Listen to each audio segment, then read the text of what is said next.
नमस्कार, स्वागत है आपका हमारे खास कार्यक्रम अक्षय ऊर्जा में। मैं हूं अर्चना तिवारी।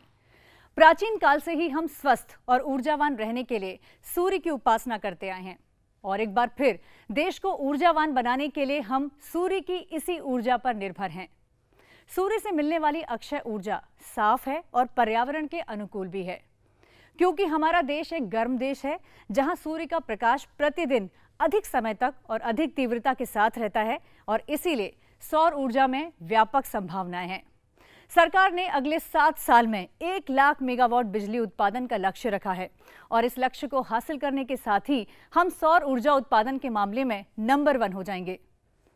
तो सौर ऊर्जा उत्पादन को लेकर क्या है सरकार के प्रयास और इन प्रयासों से किस तरह बढ़ रहा है आम लोगों में सौर ऊर्जा को लेकर रुझान, इस पर बातचीत करेंगे हमारे 2 बेहद खास मेहमानों से।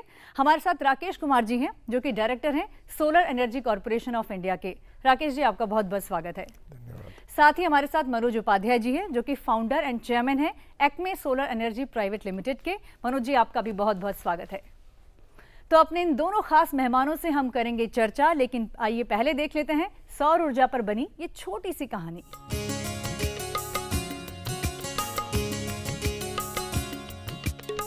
दूर क्षितिज पर दहक रहा वो, दे ऊष्मा इस धरती को, कण कण में चमक रहा वो, जीवन देता जन जन को। जी हां, सौर परिवार का मुखिया सूरज धरती से भले ही दूर हो, मगर अपनी उजली किरणों से धरती को गर्माहट दिए हुए है। घने भीमकाय वृक्षों से छन छन कर आता प्रकाश संपूर्ण जीव जगत, वनस्पति, यहां तक कि जलीय स्रोतों को भी गति देता है। शोध परक तथ्य बताते हैं कि ऊष्मा भरी सूरज की किरणें इंफ्रारेड और अल्ट्रावायलेट विकिरण को समाये रहती हैं। सूर्य की किरणें पृथ्वी के वातावरण में धीरे धीरे और विभिन्न स्तर पर ऊर्जा छोड़ती जाती हैं और जब धरती पर पहुंचती हैं तो विभिन्न साधनों से ऊर्जा देती हैं। रूफटॉप सोलर सिस्टम इसका स्वागत करता एक महत्वपूर्ण माध्यम है। नवीन एवं नवीकरणीय ऊर्जा मंत्रालय द्वारा इस पद्धति को विशेष महत्ता दी गई है और इसे बड़े क्षेत्र में स्वीकारा भी जा रहा है। इस प्रकार सौर ऊर्जा पोषित इमारतों को ग्रीन बिल्डिंग कहा गया है। अपने आप में संपूर्ण ऊर्जा लिए ये इमारतें अक्षय ऊर्जा का अभिन्न अंग बनती जा रही हैं। यही कारण है कि आज न केवल घर यानी आवासीय इमारतें ग्रीन बिल्डिंग के रूप में स्थापित हो रही हैं, अपितु सजग व्यवसायी भी अपने परिसर की इमारतों को ग्रीन बिल्डिंग का रूप देकर अपनी ऊर्जा आवश्यकता को कम खर्च में पूरी कर रहे हैं। बड़े स्तर पर ऊर्जा आवश्यकता पूर्ति के लिए एक और महत्वपूर्ण नाम आ जुड़ा है और वो है सोलर पार्क। नवीन और नवीकरणीय ऊर्जा मंत्रालय ने इसे खासा महत्व दिया है। इसकी उपयोगिता और अक्षय ऊर्जा के विशिष्ट रूप को देखते हुए इस वर्ष बड़े पैमाने पर सोलर पार्क और अल्ट्रा मेगा सोलर पावर परियोजना का मसौदा प्रस्तुत किया गया। ये आज हरकत में आ चुका है। केंद्र सरकार की ओर से राज्य सरकारों के साथ तालमेल बढ़ाते हुए इस बात की ताकीद की गई है कि इसके तहत कम से कम 500 मेगावाट के सोलर प्रोजेक्ट की स्थापना को महत्व दिया जाए। उत्साहित राज्य सरकारें सामने आ रही हैं और सोलर पार्कों की स्थापना कर रही हैं। नवीन और नवीकरणीय ऊर्जा मंत्रालय ने इस कार्य को और आगे बढ़ाने के लिए अपने अधीनस्थ संस्था solar energy corporation of India को माध्यम बनाया है और सोलर पार्क निर्माण को त्वरित किया है। सोलर पार्क निर्माण असल में सोलर पावर प्राप्त करता है, जो आज देश की प्राथमिक आवश्यकता बन पड़ा है। देश में सोलर एनर्जी प्राप्ति की दिशा में उठाए जा रहे ये कदम जहां हमारी ऊर्जा आवश्यकता की पूर्ति करते हैं, वहीं विश्व क्षितिज पर हमारी सौर सफलताओं के विभिन्न मापदंडों को भी उजागर करते हैं, जो अन्य देशों के लिए एक आदर्श बन रहा है, यानी सफलता मेक इन इंडिया की।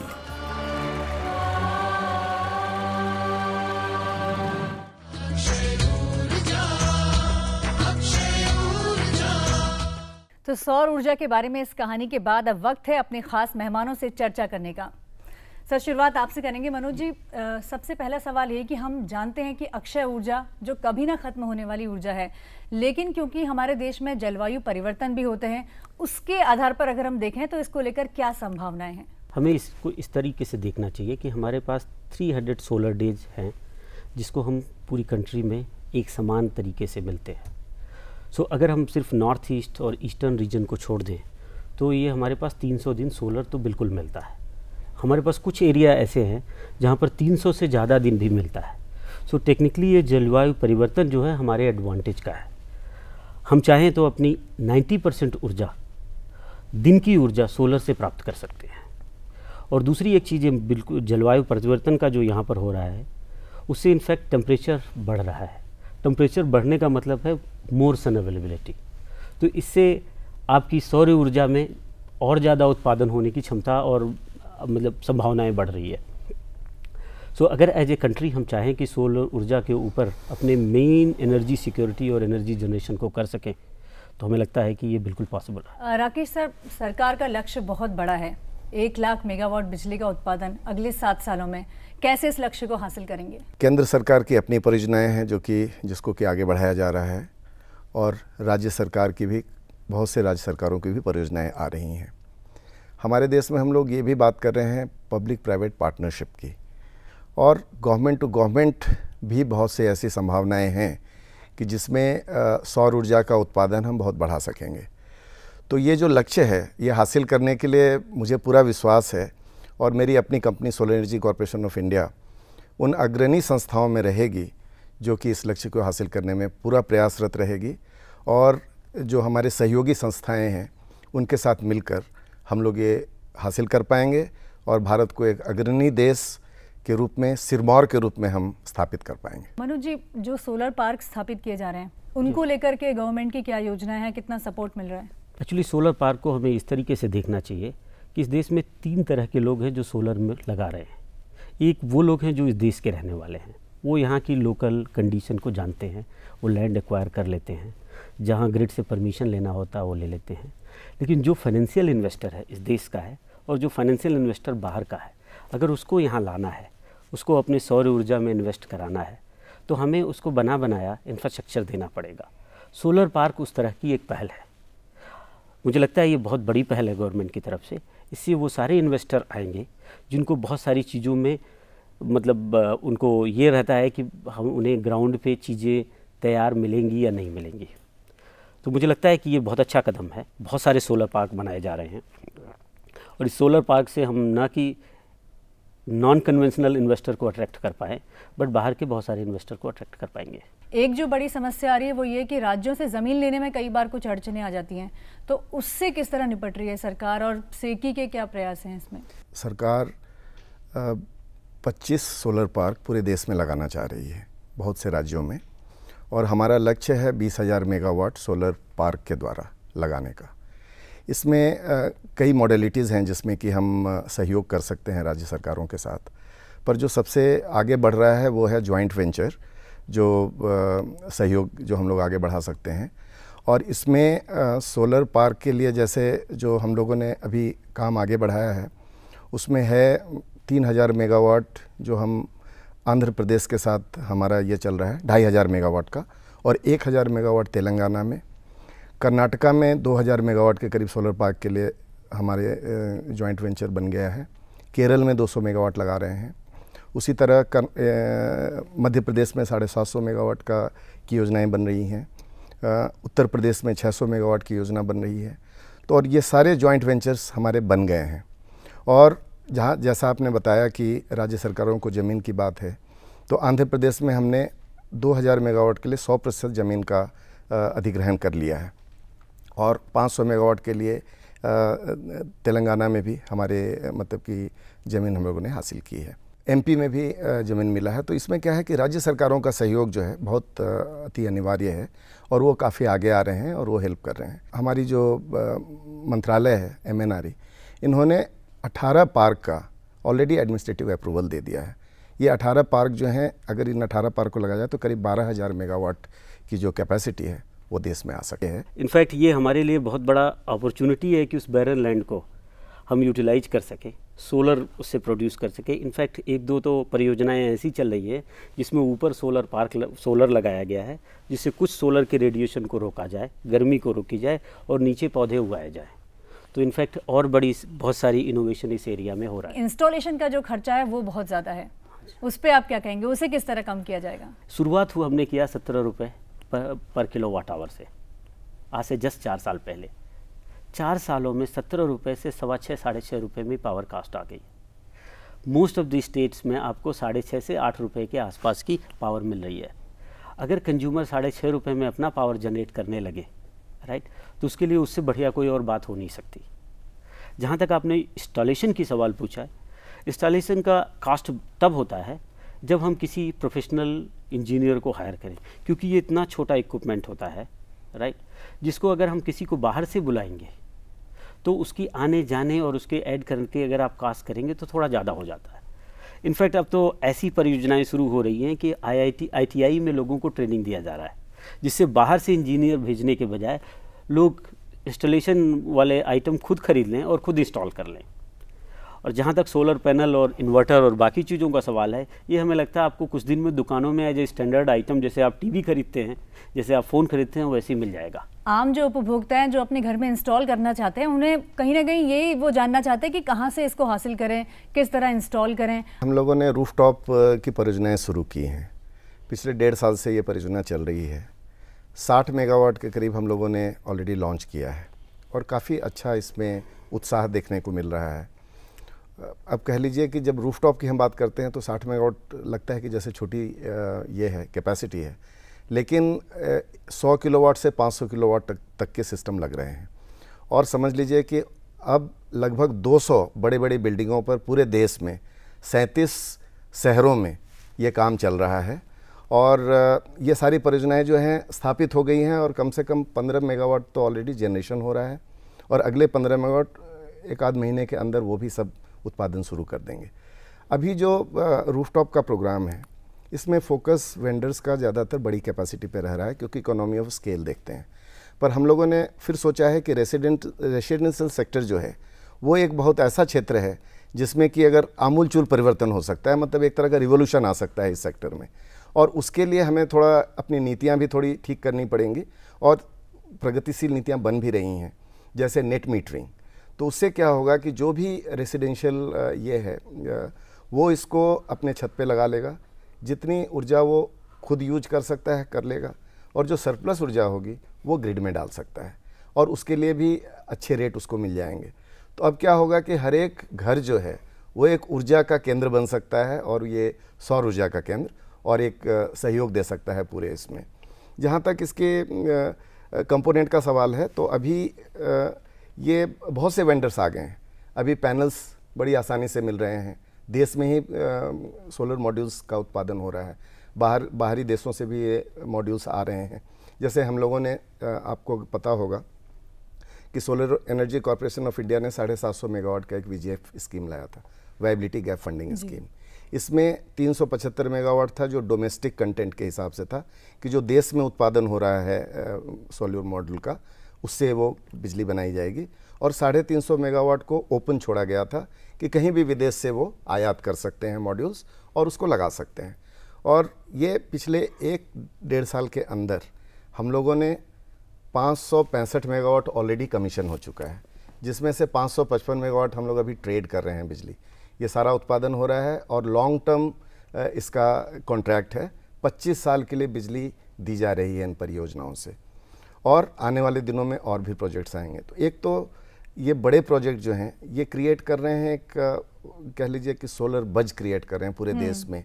उत्पादन क्षेत्र में बहुत लोग बढ़ रहे हैं और लोगों को पता चल रहा है कि सोलर काम कर रहा है। पहले क्या होता था कि लोगों को ये लगता था कि सोलर जो है अगर इंस्टॉलेशन, क्या ये सही में काम कर रहा है, करेगा या 25 साल तक ये, लेकिन अब जैसे जैसे लोगों का कॉन्फिडेंस इस सिस्टम पे बढ़ रहा है और फिर छोटी छोटी इंस्टॉलेशंस जो हैं वो लगना शुरू हो जाए। जो परंपरागत जो ऊर्जा है उसकी तुलना में अक्षय ऊर्जा को अब आप कहाँ पाते हैं? हालांकि लोगों का भरोसा पैदा हो रहा है इस पर। हम अभी 2-3 तरीके से ऊर्जा पैदा करते हैं। एक तरीका होता है हम कोयले को जलाते हैं, उससे स्टीम बनाते हैं, स्टीम टरबाइन रन करते हैं और बिजली पैदा करते हैं।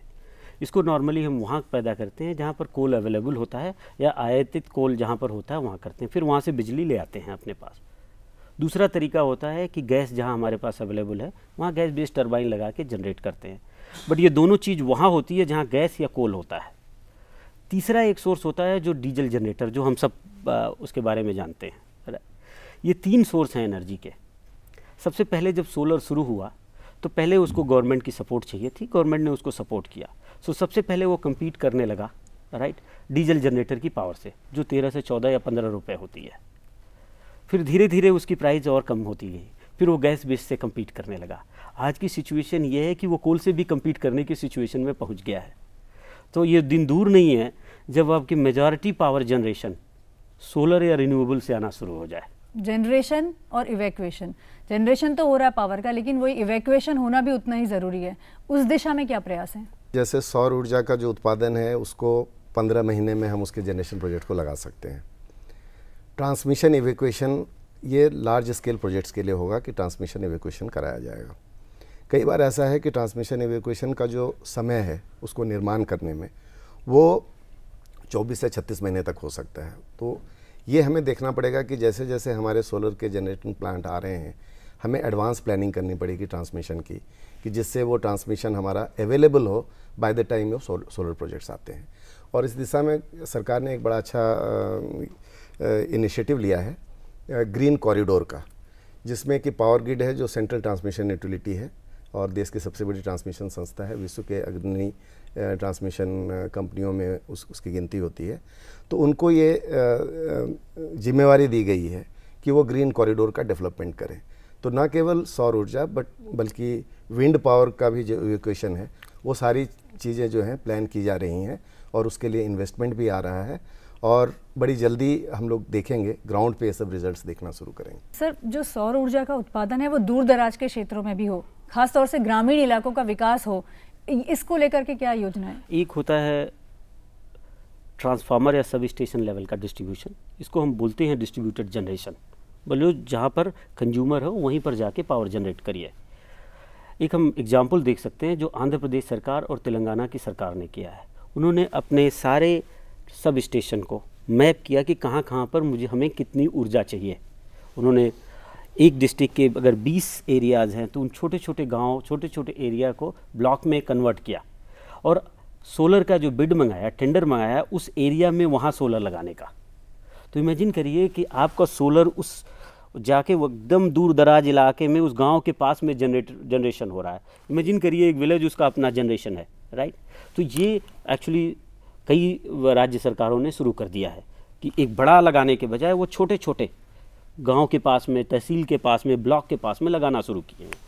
दूसरा एक है माइक्रो ग्रिड, जिसको विलेज में, जिन विलेज में पावर नहीं पहुंच सकता बिकॉज ऑफ टेक्निकल प्रॉब्लम, जैसे किसी पहाड़ पे अगर हम लाइन नहीं ले जा सकते तो उन पहाड़ों के ऊपर एक माइक्रो यूटिलिटी जिसको बोलते हैं या माइक्रो ग्रिड जिसको बोलते हैं, वहाँ एक छोटी सी ग्रिड बनाई जाए जो सोलर लगाया जाए, सोलर के साथ में एनर्जी स्टोरेज लगाया जाए और उनको 24 घंटे पावर दिया जाए। तो हमने सौर ऊर्जा के कई महत्वपूर्ण पहलुओं पर चर्चा की। अभी एक छोटे से ब्रेक के लिए रुकेंगे और ब्रेक के बाद लेंगे दर्शकों के सवाल।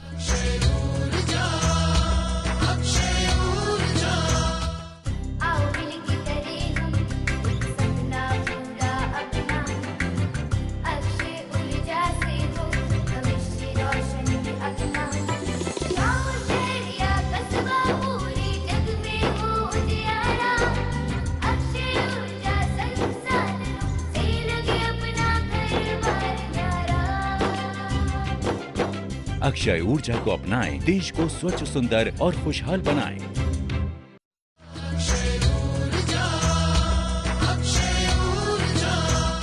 और हमारे साथ स्टूडियो में कई जागरूक दर्शक भी मौजूद हैं। आइए जानते हैं सौर ऊर्जा को लेकर उनके जहन में क्या सवाल हैं। 1 किलोवाट पावर के लिए हमें कितनी बैटरीज की ज़रूरत पड़ेगी और उसकी कॉस्ट कितनी होगी?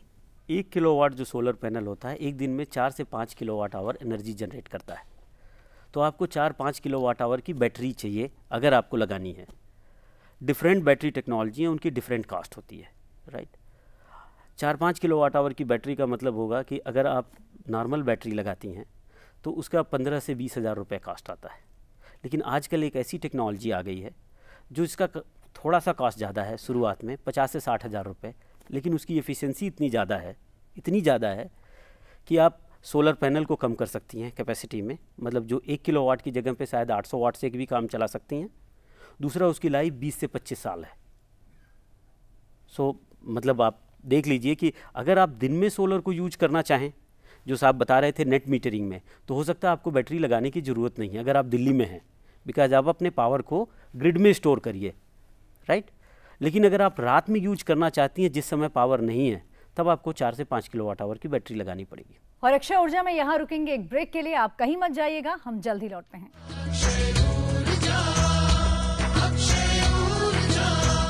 शर्मा जी का ये परिवार पड़ती बिजली के बिल की मार, ठंडे पानी से नहाकर हो जाता बीमार। पर सोलर हीटर जब से आया, गर्म पानी से नहाया, बिजली बिल घटाकर खुशियों का सीजन आया।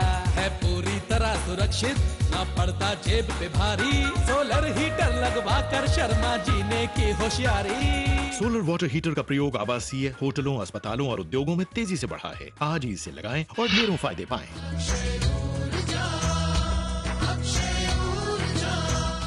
निश्चित तौर पर अक्षय ऊर्जा ही भविष्य की ऊर्जा है। आइए जानते हैं अक्षय ऊर्जा की सफलता की कहानी।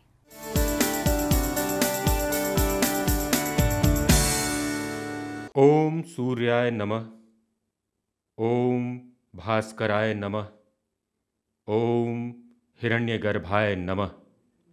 भगवान सूर्य समस्त जीव जगत के आत्मस्वरूप हैं। वे अखिल सृष्टि के आदिकारक हैं, उसकी ऊर्जा हैं। वेदों में सूर्य का ज्योति, प्रकाश और अंधकार रिपु के रूप में उल्लेख है, तो पुराणों में वे ब्रह्मांड संचालन की ऊर्जा के अक्षय स्रोत के रूप में स्थापित हैं। तिलोनिया किशनगढ़ पंचायत समिति का एक प्रगतिशील गांव है, जहां सामाजिक कार्य एवं अनुसंधान केंद्र के तहत संचालित बेयरफुट कॉलेज ने विज्ञान, तकनीक, जीवट और जिजीविषा के दम पर सौर ऊर्जा के क्षेत्र में अभिनव प्रयोग कर रोमांचकारी परिणाम दिए हैं। करीब 25 बीघा क्षेत्र में फैले बेयरफुट कॉलेज के परिसर की बात ही बिल्कुल अलग है। इसका नायाब वास्तुशिल्प गांव वालों ने बिना किसी औपचारिक शिक्षा दीक्षा के तैयार किया है। छतों, घर और मैदान में सौर ऊर्जा की प्लेटें, सौर कुकर सहित कई तरह के उत्पादों के निर्माण में लगी महिलाएं और अस्पताल में लोक अनुभवों से पके डॉक्टर हर किसी का हृदय से स्वागत करते हैं। यहाँ हमारे सभी काम सोलर एनर्जी पर आधारित हैं, जिसमें हमारा डेंटल यूनिट, प्रयोगशाला में हमारा माइक्रोस्कोप, प्लस एक्यूपंक्चर में हमारा एक्यूपंक्चर मशीन, और हम 24 घंटा और 7 दिन हमारे अस्पताल में उपलब्ध हैं सेवा देने के लिए। तिलोनिया के बेयरफुट कॉलेज की विशेषता है कि यहाँ ऐसी महिलाओं को प्राथमिकता दी जाती है जो आर्थिक और सामाजिक रूप से कमजोर वर्गों से आती हैं। अभियांत्रिकी सहित तमाम तकनीकी विशेषज्ञता महिलाओं के जिम्मे ही है। यहाँ का मूल मंत्र ही है, मशीनों से डरो नहीं।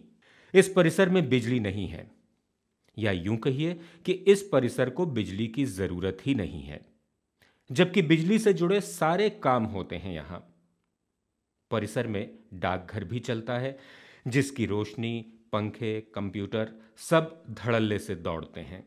पास ही एटीएम भी है। किसी मशीन के संचालन में बिजली रुकावट बने, ये मुमकिन ही नहीं। मेरे यहाँ पोस्ट ऑफिस में सारी जो बिजली हैं वो सौर ऊर्जा की काम करती है, संस्था की तरफ से प्रोवाइड की गई है, और यहाँ अलग से सरकारी कोई बिजली नहीं है।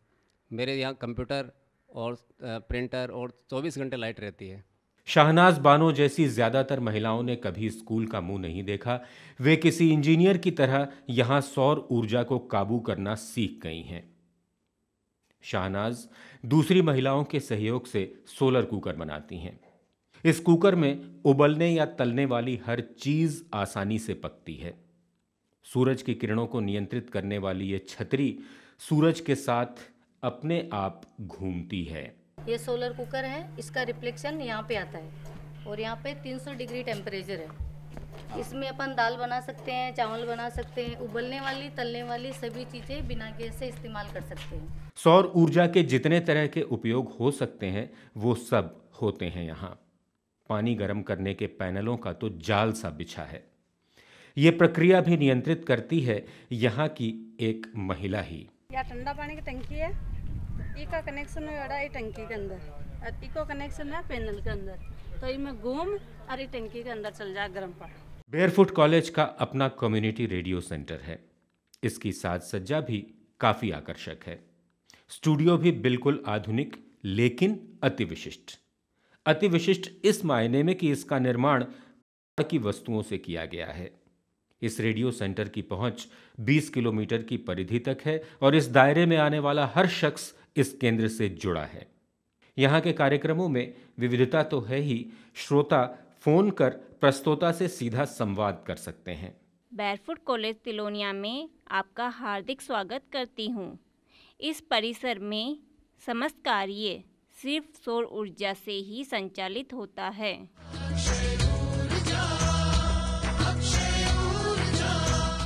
और अब एक सवाल दर्शकों आपके लिए है, जिसका जवाब हमारे आज के कार्यक्रम में ही छुपा हुआ है।